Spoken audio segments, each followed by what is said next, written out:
Bulletcast for life.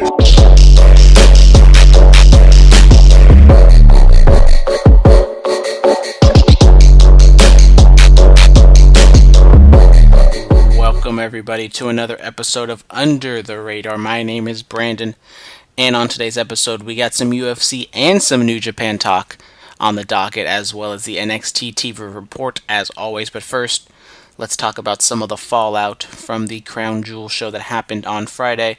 So if you listen to the regular Bulletcast episode, we talked about it a little bit. Philip did not actually see the show because he was too busy coaching the younglings for wrestling, and he was not able to see the show, so I watched it. I watched the entirety for the most part, as I took a little bit of a nap in between because it was not a very exciting show. Most of these matches you could have seen on a SmackDown or a Raw. Not a whole lot going on. The only real thing that happened was we have a new Universal Champion, Brock Lesnar, which we talked about a little bit on the Bulletcast. I can get into that in a little bit later, that we have a story on relating to Brock Lesnar. But we have Shane McMahon winning the Best in the World tournament, as we all knew that was going to happen because Shane McMahon is the best in the world. And if you didn't know, you're just lying to yourself, because he's a McMahon. All McMahons are the best in the world. They're all equally the best in the world. So I think this is leading to a heel turn from Shane. That's just what it seems like, because it doesn't make any sense for him to put himself in this tournament after everyone wrestled, or Ziggler wrestled, 2 matches up to this point, and he just got beat up by The Miz from behind. It looked like a babyface turn for The Miz too, so don't know if that was a double turn there, but he's a McMahon, so you gotta make the McMahons look good.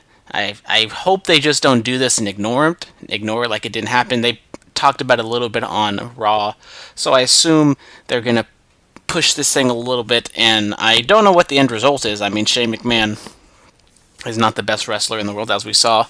He had a crappy 4-minute match with Dolph Ziggler, and what's the end goal here? Is the end goal for CM Punk to return, or Chris Jericho to return to claim that they're the best in the world? I don't think so. Maybe Chris Jericho, maybe at WrestleMania. I don't think CM Punk's coming back to face Shane McMahon in a WrestleMania match. I know he wants to have his WrestleMania main event, but I don't think that one is going to entice him enough to come back. So, what's the whole point of this? Is it just something to get Shane a new character, just for him to turn heel? So now we have 3 heel authority figures on WWE. We have Stephanie and Baron Corbin over there on Raw, and now we have Shane McMahon on SmackDown, and Paige, the lone babyface authority figure. And it used to be that Paige was on the show all the time, but now that Shane has apparently gotten healthy from all the different stuff that was going on with him during the WrestleMania time, it seems like he's back and healthy, and now he's going to be back on the show on a much more regular basis, which I'm not the biggest fan of Shane. His act gets a little tiresome sometimes. It's the same 2 or 3 notes every time he comes out, pats his heart, says the name of the town, says, some cool things because he's cool and he has his cool Jordan 1s and all that good fun stuff. So obviously I rolled my eyes at this Shane McMahon stuff. I almost called him Stephanie McMahon, because that's just kind of the things we see Stephanie doing. She just puts herself on top and nobody gets retribution on Stephanie. But we're going to see what happens with Shane. I mean, it's kind of a shocker. When it happened, I was like, well, are they really doing this? This makes no sense. He's just going to put himself in for no reason.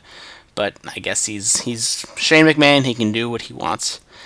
And coming out of the epic tag team match with DX and Brothers of Destruction, Shawn Michaels and Triple H win. But Triple H is the one who gets the pinfall victory. I said that I'm pretty sure Kane was going to be the one to lose. He did. He took the pedigree from Triple H. And Triple H ended up tearing his pec during the match, and I don't want to sit here and pile on someone, but maybe this should be a wake-up call for Triple H, who's in his mid to late 40s, to maybe slim down a little bit. You don't need all that muscle, and when you pack all that muscle onto that frame and you're trying to do these things that for a 20-something-year-old is not a natural thing for a body to be doing, let alone in your mid to late 40s, and you add all this extra muscle, it wouldn't kill Triple H. He's always been a body guy. I mean, back in the mid to late 90s. He didn't have the crazy physique he has now. But ever since he kind of had that, ever since he had like that quad injury, he's just been in enormous. He's been in great shape. He had the one run back in the Reign of Terror where he was a little bloated. But we're not going to sit here and critique Triple H's physique, but he definitely should slim down at least 30-40 pounds. I feel like if he's gonna wrestle, and he's putting himself over in this manner by having these main event matches that go 30 minutes, and his matches are not good enough. He's not a good enough wrestler to be carrying that, especially if it's him versus the Undertaker. Undertaker is not going to have a 30-minute classic like he did 8 years ago with Shawn Michaels. That's why I was a fan of the John Cena thing they did at WrestleMania, where it was just get in, get out, hit all the good spots. And yeah, he squashed John Cena, but you didn't see the holes in the Undertaker character like you could have in these matches. I mean, there were so many botches in this match. I'm not a wrestler, so I'm not gonna say I can do it better, but I'm just saying there was that horrible Irish whip spot on the outside. Shawn Michaels goes and does a moonsault from the outside, from the turnbuckle to the outside. He has Kane and Undertaker there. Neither one of them catch him at all, and it looked like Shawn just spiked his head in the ground. Like, that's the one job you're supposed to have, is to catch him. You couldn't even do that. I know maybe he jumped right in like the sweet spot of where you guys were both split right down the middle, but come on, guys. At least make a little bit better of an attempt to catch him. And there were reports coming out that Shawn Michaels was going to maybe have this as a tune-up match or a dry run to see if he would come back, and it doesn't, as a full-time wrestler, maybe having a Survivor Series match at Survivor Series. Who would have thunk it? But the Undertaker match at Survivor Series, and there hasn't really been any reports of that. The Survivor Series is in a week, or I guess 2 weeks right now, but it doesn't look like that's going to happen. I don't know if I haven't heard anything of what Shawn felt like after the match, what he thought the match was, how he thought it went, but Shawn looked the best out of all four guys. That's not saying a whole lot. So it was awkward for him not having the hair at first, but I kind of got over it as time went on. If he wants to come back, I don't think he should be wrestling against these older guys like Taker, Kane, Triple H. Definitely go younger. I know AJ's not a spring chicken anymore, but he's definitely a better wrestler than all those other three guys. And you just need someone to create movement. That was Shawn back in the day. He was the guy you can put in there with Diesel or any other big man, and he can just run around and create a whole bunch of movement. Yes, Shawn can still do that, but he needs to be the guy who is, I hate to say it, but a worse wrestler. He can't be the best wrestler in the ring for it to be a magical, great match. So hopefully, I'm not hoping for a Shawn Michaels match. If he wants to come back, if he gets the itch, if he needs the money, go for it. But I felt like, I don't know if this tarnished his career. I don't think it does. I think we all just kind of see for what it is, a money grab, no matter how bad that may be. I don't think we're going to really put this in, when people write about Shawn Michaels' career, they'll say like, oh yeah, and he came back for a Saudi Arabia show 8 years after his retirement, but besides that, he never wrestled again. So that's about it for Crown Jewel. Hulk Hogan came out beginning of the show. He's supposed to be the host, and yet he didn't even do anything. He came out, cut a Hulk Hogan 2-minute promo, and he left. Didn't see him again after that. No mention of Hulk Hogan. No mention of Crown Jewel. No mention of Saudi Arabia on Raw yesterday. So it looks like they're just going to ignore the event altogether. They can't ignore it. They had to talk about what happened with Brock Lesnar and all the other stuff, but they're not saying it was Crown Jewel at Saudi Arabia. They just said on Friday they had their match and blah, blah, blah, blah, blah. So they're just dancing around what actually happened. So Brock Lesnar won the Universal Championship and Crown Jewel in Saudi Arabia on Friday. And the next day, Daniel Cormier taps out the Black Beast Derek Lewis and retains his UFC Heavyweight Championship. DC, a local guy, he trains over at AKA in San Jose. So I like DC. He's a known wrestling fan. We talked about it a little bit on the Bulletcast that he had I don't know if you'd say a tryout, but he had an audition. I don't know exactly what it was. He apparently came in, did some things to possibly be an announcer for WWE. DC's 39. He says he wants to retire. He doesn't want to fight into his 40s, so it's looking as if that this next year in 2019, maybe at the beginning, maybe the entire year, depending on what lines up for him or what entices him. Maybe he'll fight again. But the main match that everybody's talking about, DC comes out after his match, and Joe Rogan's interviewing him, and he sets him up for the Brock Lesnar stuff, and DC calls out Brock Lesnar. He says that he just won the WWE, he has that WWE championship, and he wouldn't mind being a UFC and a WWE champion as well. So, this sets up the Brock Lesnar DC match that they set up a couple months back, and I'm fine with it on both levels for WWE or UFC. Yes, I understand Stipe is technically like the greatest heavyweight champion of all time for UFC, most defenses ever, but it comes down to money. Stipe is going to get the winner of this unless DC wins and DC just retires, or DC goes on and faces John Jones or someone else and then retires after that. But I think Stipe definitely has a gripe about this. Brock Lesnar comes in, faces Mark Hunt at UFC 200, gets popped for something or another for the USADA drug test. He doesn't even finish the entire suspension. He stops it, then comes back. So Brock Lesnar was noticeably smaller than he used to be, which shows that he's definitely on some sort of different regimen, we'll just say. And for the WWE aspect, I'm interested to see what they do with this. I don't think they acknowledged the call out from DC at all. They just talked strictly about Brock Lesnar. Seth Rollins said his little thing about Brock Lesnar, so maybe that kind of adds to my philosophy that maybe Brock Lesnar signed apparently a 2-fight extension. So my thinking is he's facing AJ Styles at Survivor Series. I don't understand why you wouldn't have AJ Styles beat Brock Lesnar if Brock Lesnar is on a very short-term contract. Have AJ beat him, have Seth beat him at Royal Rumble, or whoever you want the title to be on after that. If it ends up being Braun Strowman, this doesn't make any sense. Why don't you just put it on him at Crown Jewel, just get it over with? But that's kind of the thing that happened with Roman Reigns. They didn't do it at WrestleMania. They didn't do it at the Royal Rumble event in Saudi Arabia. They waited all the way up until SummerSlam, and then they had all the shenanigans with Braun Strowman and all that other stuff that happened on that. But it's interesting to see what's going to happen with DC and Brock Lesnar. Looks like they're going to fight sometime, maybe February, March. So early 2019 is the about right date. We still got to wait for Brock Lesnar to finish up his suspension for USADA. And if DC does get involved with WWE, be it during his UFC career or maybe after when he retires, I'm fine with that. He's a charismatic guy. He's 5'11", so he's a little on the shorter side for WWE standards, but he's a good talker. We saw what Ronda Rousey can do. Daniel Cormier has the wrestling background, so he is older than people like Brock Lesnar, Kurt Angle, and other people who came into the business after having the shoot style background.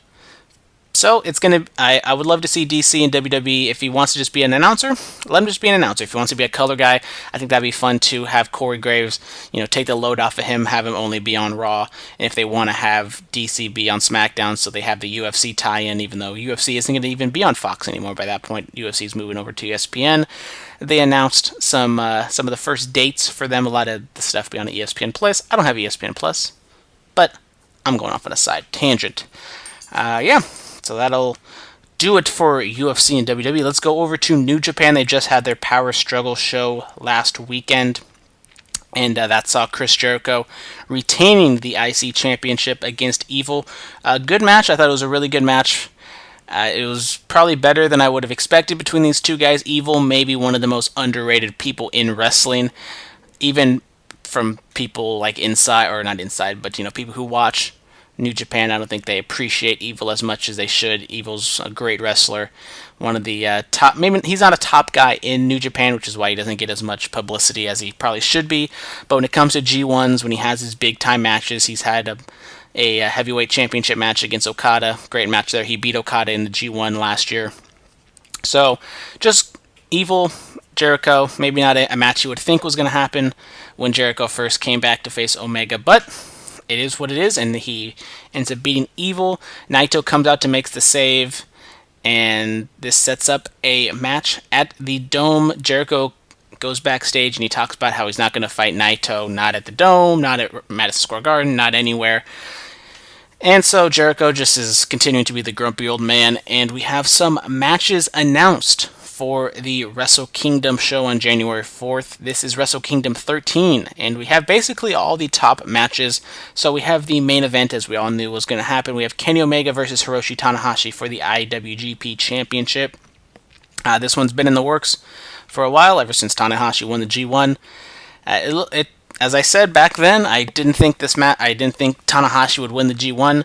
I was like, oh, they're going to do this again. But I think they really have told a nice story with Tanahashi, kind of being the old gunslinger, having one more run at it. And you keep thinking he keeps having these storylines where he's the old guy and he's going to have one last match. But then he wins the G1. He's coming back to face Kenny Omega.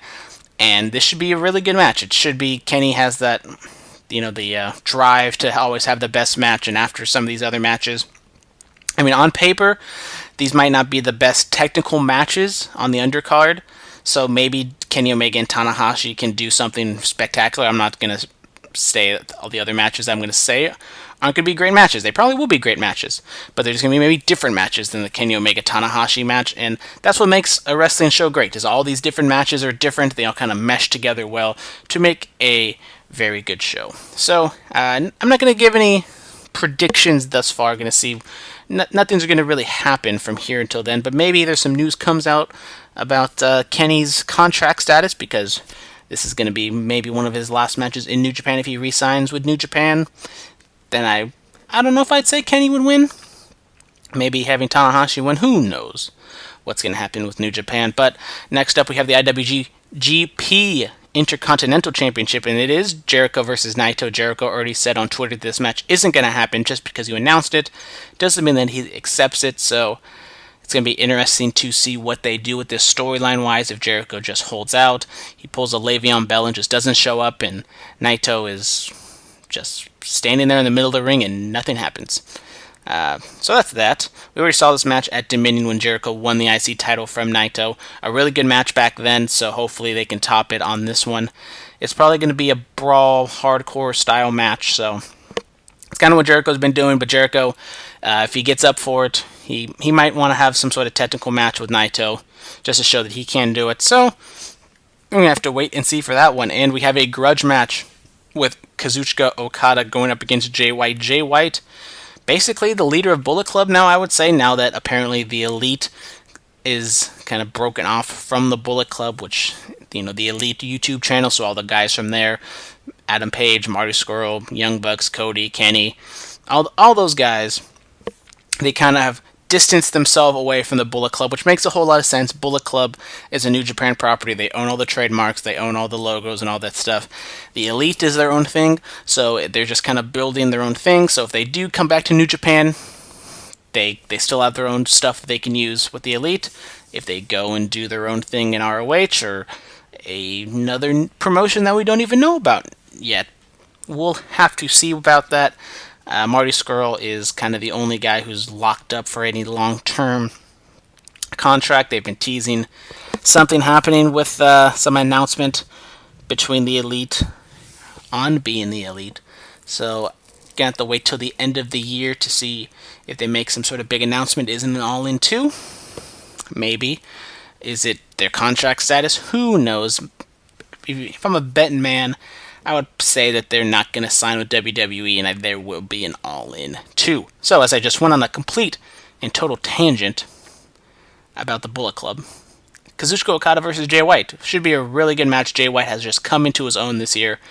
I don't know if I'd say comeback player of the year, but maybe like rising star of the year. I think Jay White, especially that match that he had with Juice at the Cow Palace that I was there, it was just kind of old school heat, just Jay White being a dastardly heel, and Okada starting to get his groove back a little bit after losing the IWGP Championship to Kenny Omega. So they've been building this for a long time, Jay White beating Okada in the G1, and they've just been kind of going back and forth ever since then.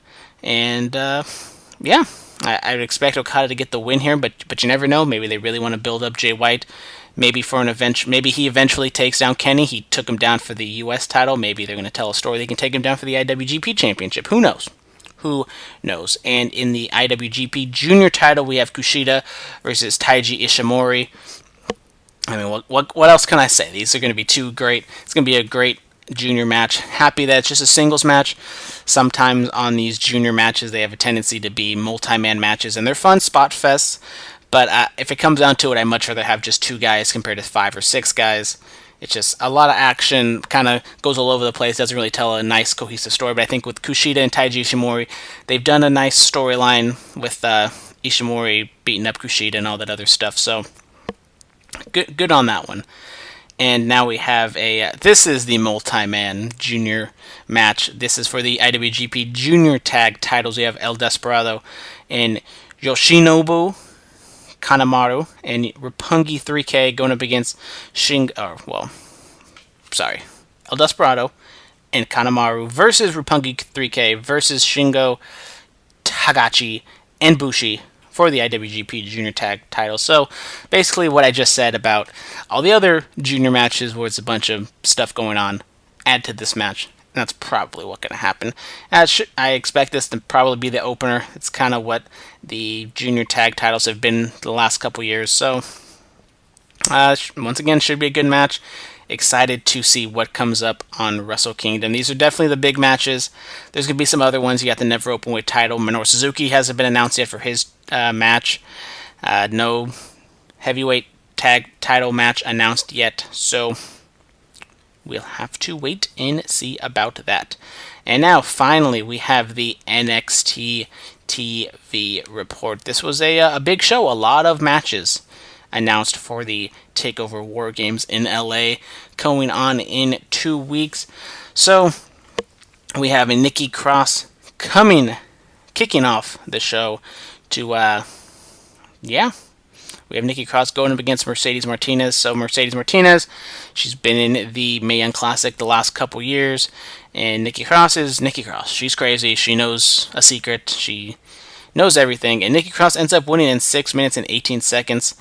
Martinez, she hasn't been on NXT in a year. So she's not really an NXT talent. She was kind of, bring her in from the Mae Young Classic. I don't know exactly her status with WWE. Nikki Cross kind of got a lot of the offense in. Mercedes Martinez did get. I don't know what to exactly say about the match. I don't know if Mercedes is staying long term. If this was just kind of something to get a name in there, get a Nikki Cross some a good match out of her. But it was a good match. Nikki Cross wins. I don't exactly know what she's doing at this moment, kind of spinning her wheels. She's more involved in the storyline with the men than she is in her own storyline, so yeah. Next up, we have Candice LeRae dressed in all black. She comes down to the ring to yell at Cross, and, Cross is the one who's kind of started all this because she told Aleister Black who did it, and it was Johnny, and Johnny comes out, and now, Johnny is all mopey and all that other stuff. So we have Candice LeRae and Nikki Cross kind of get into a little bit back and forth. Candice LeRae just saying that you messed with our lives, this isn't funny. Cross kind of no-selling it, just kind of looks at her. And Aleister Black comes out and stares Candice down. No chant from the crowds as I could pick up on something to hit Candice LeRae. So that's a good sign that the NXT crowd are not savages. But never mind. Apparently, I was not paying attention. Apparently, the crowd did chant "kick her." So maybe I was hoping that the Full Sail crowd wouldn't say anything. But apparently, I have too high hopes for them. I take all the praise for the Full Sail crowd back. So we have the Street Profits going up against the Street Profits, the new Evolve tag team champions. We've talked about that on the Bulletcast last week, so good for them. Kind of a mid to lower card act on NXT. They're definitely a cult heroes. They love the entrance, they love the gimmick, and hopefully that kind of gives Evolve a little bit of a boost. Evolve isn't at their height like they were maybe a few years ago, where they had the likes of Drew McIntyre, Johnny Gargano, some of the other guys that we see in NXT today. they're back in Evolve. So Evolve has always had sort of a relationship with WWE, and I think it's a good combination for Evolve to get some of the NXT talent, but then the flip side is you get these NXT talents, and then once those NXT talents leave, the Evolve crowd is they know that the Evolve talent, the regular Evolve talent, isn't that good, or it's not as big of a deal as the NXT talent. So when the NXT talent's not there, the crowds won't be there. But enough of Evolve. Let's get back to NXT. The Street Profits take on the Mighty, and the Street Profits win in 7 minutes and 3 seconds. A decent match between the two, maybe went a tad too long. I keep saying this, the Street Profits, good gimmick tag team. They're over with the crowd, but then when it just comes down to the in-ring work, I just don't feel like it clicks with me. They do some like high spots and it gets over with the crowd, but I don't know. I don't know if I'd say the jury's out with the Street Profits. They've been on NXT for such a long period of time at this point, you would think that they would be better in the ring. I mean, even when you had Enzo and Cass, and both of those guys are not that great in the ring, they still had their moments where they had like really good matches with the Revival and DIY. I don't know if they had a match with DIY, but I remember they've had some good matches, especially when they had those takeover matches, and you put the heat on Enzo, you get the hot tag to Cass, and they always would come up short, but the crowd would get involved, and hoping that maybe this time they would win. So maybe I don't know if that's high praise, and maybe the Street Profits can aspire to be Enzo and Cass. Yeah, Kathy Kelly is backstage and asked William Regal about War Games. He announced that Velveteen Dream will face the NXT champion Tommaso Ciampa for the NXT Championship. Black interrupts Regal, and he asks him to book him to face Gargano at War Games. And he does. So, yeah. I don't know why I keep saying that. Maybe it's just... maybe it's the flu shot. The flu shot, I've had it for 2 weeks at this point. Still getting to me. We have 2 big matches announced. We have the Velveteen Dream versus Tommaso Ciampa for the NXT Championship, and Aleister Black versus Johnny Gargano. Interested to see what they do with Gargano and Black. They still have 2 weeks left of storylines or TV to fill. So I want to see what they do with Gargano in terms of his heel mannerisms. Is he a heel, a straight up heel? Is he a baby face who's kind of doing heelish things? Or he's a heel who doesn't want to do these heelish things, but he kind of does to get by, and the crowd is trying to cheer Johnny, trying to snap him out of it. It's going to be something to watch. I'm definitely going to be watching that because I will be in attendance for War Games. Hopefully, maybe I'll be on TV. I'm sitting next to the ramp. My hope is I'm at the very edge, so maybe you can see me on TV. I'm definitely taking home one of those NXT chairs. That will be fun. And when it comes to Velveteen Dream versus Tommaso Ciampa, it's going to be, I don't know if I'd say gimmicky, but we got Velveteen Dream in there. He's had really good matches. Tommaso Ciampa has had very good matches to great matches on the NXT TakeOver stage. It all depends on time. When does this match go on? I feel like War Games will be the main event of this card. So this is probably going to be the semi-main event, just like what it was last year for the War Games, when it was Black versus Almas, I believe. Don't quote me on that. I don't know. Should I look that up right now just to be sure? NXT War Games 2017. And I was almost right. That was the match between Andrade Cien Almas versus Drew McIntyre. The match where Drew McIntyre ended up hurting himself and Andrade wins. And we all thought that Drew McIntyre was supposed to win, but since he got hurt, they called an audible in the ring. But he was always scheduled to lose that match. So, that rang some doorbells, or I don't even know what the hell that's supposed to mean. So the match, Velveteen Dream and Tommaso Ciampa, it should be fun. The only thing is I'm worried about the NXT War Games format is since I am sitting on the floor and it's on the staging area, I'm a little scared about how I will be able to see the far away ring. Hopefully they keep a lot of it inside the ropes so I can see it, or I'll just probably have to turn around or look all the way up at the Jumbotron and hurt my neck watching something that I should be able to see. But hopefully the War Games match ends up making up for the fact that I can't see some of the matches, especially with the single matches or the NXT TV tapings that's going to happen before the show, where they're going to probably go back and forth between the rings. Yeah. Outside Full Sail, we see Lars Sullivan throwing a temper tantrum, and the cameraman asks what's going on, and he said that Sullivan, should pronounce pal. Shout out Conrad Thompson.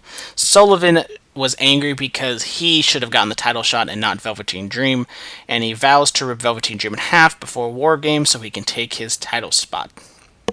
And it ended up being announced that Velveteen Dream will take on Lars Sullivan next week, and gonna have to see what happens. Probably some sort of non-finish. I don't exactly see Velveteen Dream beating Lars Sullivan clean. I don't think Lars Sullivan's just gonna beat Velveteen Dream clean.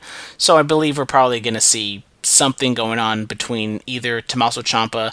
Maybe we get some sort of interference. Maybe EC3 comes out and they forward that storyline between EC3 and Lars Sullivan, and that'll be another match on the War Games Takeover card. We will have to wait and see. So Matt Riddle making his debut against Luke Menzies. Menzies, a pretty big dude, kind of menacing, good physique, and Matt Riddle ends up beating him in 3 minutes 21 seconds. Matt Riddle got a lot of offense in, but Menzies did get some offense in, so we got to see a little bit of Matt Riddle's selling ability. But overall, I thought it was really good. Definitely got over Matt Riddle's personality, his skill set really well. Short match.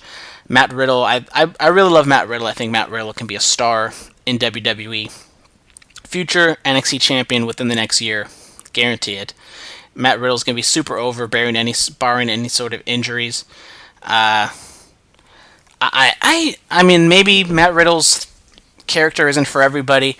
I know I'm not exactly a surfer dude or whatever kind of character you would say Matt Riddle is, but I just think he has like a laid-back personality. I like it. I still haven't seen him cut a promo yet in the NXT circle.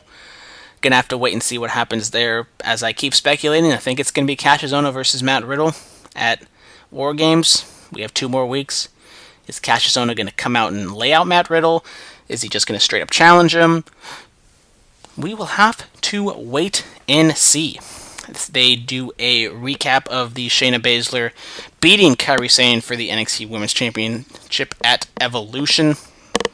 They do a backstage interview with Baszler, and she basically talked about how she said that Kairi didn't beat her, she just beat herself, and she proved that tonight. So now Sane was in the background kind of stumbling, wanting to challenge Baszler, but there was a guy in a suit just kind of keeping her away and just telling her to, just walk it off. Just let's leave another time, Kairi.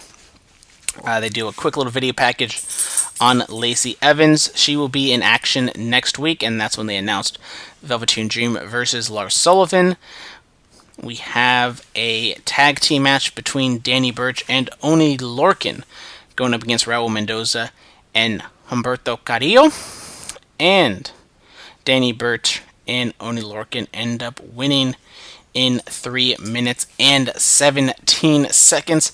Really good match. Only 3 minutes, but definitely really high-paced, really just balls to the wall, just going all over the place. Good fire from Burch and Lorcan.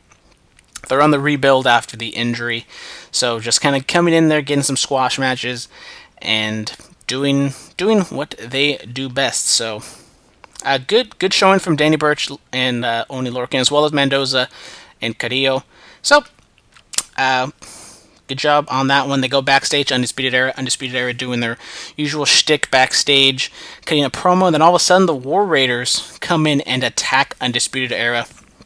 The War Raiders just go on and go ham on them. They go fight all over the arena. Next thing you know, Ricochet comes flying out of nowhere and does some Ricochet things in the parking lot. They end up fighting, get back into the ring, and the Undisputed Era gets the 4-on-3 advantage, but then Pete Dunne runs in, makes the save, and all hell breaks loose once again. And Regal comes out to make the announcement that it will be Undisputed Era against War Machine, or War Raiders, however you want to call them, Ricochet and Pete Dunne in a War Games match at NXT Takeover. So, we have that match. So 3 big matches announced for NXT Takeover. I thought a good show. Not a lot of wrestling, but I thought they have done a lot of stuff between the... They've done a lot of things to build up the NXT Takeover card. So, yeah. I think NXT Takeover is going to be a good show. 2 more weeks, going to see what they do. Building. They don't exactly need to build a whole lot for these matches. I think maybe the only match they really need to build, if this match is going to happen, is we need to see something this week with Matt Riddle and Cassius Ohno. I don't know what Shayna Baszler is going to do. I haven't seen any spoilers, so I don't know what the thing is on that. Does she even have a match in NXT Takeover? Do they just have it all men? But I don't know if they do that. Maybe they just have a non-title match, maybe a number one contender match for the championship, maybe Bianca Belair versus Lacey Evans. I don't know what they would do there, so it's going to be fun. Excited to see what they do on the next coming episodes of NXT. NXT's been great. Definitely recommend you guys to go out and watch it. So that'll do it for me for today. Thank you guys very much for tuning in and dealing with me for this long. It's Tuesday. I hope you guys all went out and voted. I know by the time you listen to this, it's probably already past the closing time for the polls. So I'm going to go out and vote after this. Go out and vote, people. I don't care if you agree with me or not. Just go out and make your voices heard and go vote. I know this is kind of falling on deaf ears because once I talk about it, it doesn't even matter anymore because the time has passed for voting. Should have said on the Bulletcast because, my voice holds so much weight. But, yeah, so next week, I don't exactly know what I'm going to do yet for Under the Radar. I will not be on next week's Bulletcast because I will be traveling to LA. So maybe I just do a full rundown, my kind of preview of the NXT Survivor Series cards. It's still kind of up in the air. Still no emails, no questions. Come on, guys. Just one. Something. I'd very much appreciate it. The mailbag is UTRmailbag@gmail.com. That is UTR, as in Under the Radar, mailbag@gmail.com. I post it in the description, so if you want, just click on it. Your mail app should just pop up, and you go email it, and bada boom, you're done. So thank you guys very much for listening. Goodbye, and good night. Bye.